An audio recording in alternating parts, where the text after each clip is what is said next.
Si je vous dis handicap, vous pensez certainement à un fauteuil roulant, à la canne d'un non-voyant. En fait, vous pensez automatiquement au handicap visible. Et pourtant, celui-ci ne se voit pas toujours. On parle alors de handicap invisible. Le handicap invisible est pourtant le plus répandu. Il peut être temporaire ou pérenne.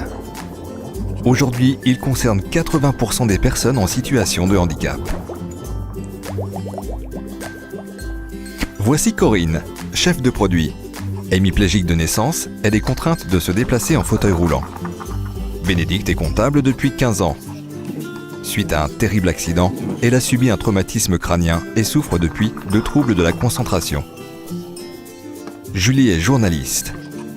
Atteinte d'une sclérose en plaques, elle a actuellement des difficultés pour se déplacer. Voici Laurent, caméraman, qui lui se bat contre un cancer depuis des mois. Il y a peu de temps, suite à une exposition à un niveau élevé de bruit, Alex, monteur, a subi une perte importante d'audition.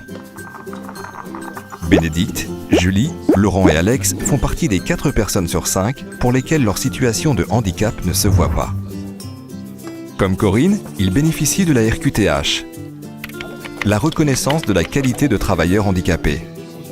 Visible ou invisible, faire reconnaître son handicap en obtenant une RQTH permet de mieux vivre au quotidien. Bénédicte s'évite de nombreux trajets pour se rendre à son bureau grâce à la mise en place de journées de travail à domicile. Si certains ont d'abord cru à des privilèges, des campagnes de sensibilisation au handicap organisées au sein de l'entreprise ont permis d'éveiller les esprits et d'éviter des remarques déplaisantes. La distance n'a aucun impact sur son travail car Bénédicte reste en contact permanent avec ses collègues. Pour compenser au mieux les troubles moteurs que subit Julie, elle bénéficie aujourd'hui d'un casque sans fil pour le téléphone et d'un repose-bras pour la frappe.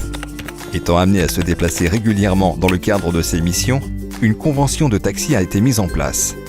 Elle peut donc continuer à effectuer son travail de journaliste, aussi bien de son bureau que sur les lieux de tournage.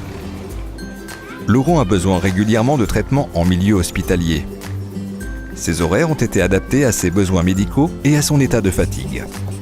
Il organise ainsi son planning en fonction de ses obligations et de ses collègues, en s'assurant toujours que chacune de ses missions soit bien terminée avant de s'absenter.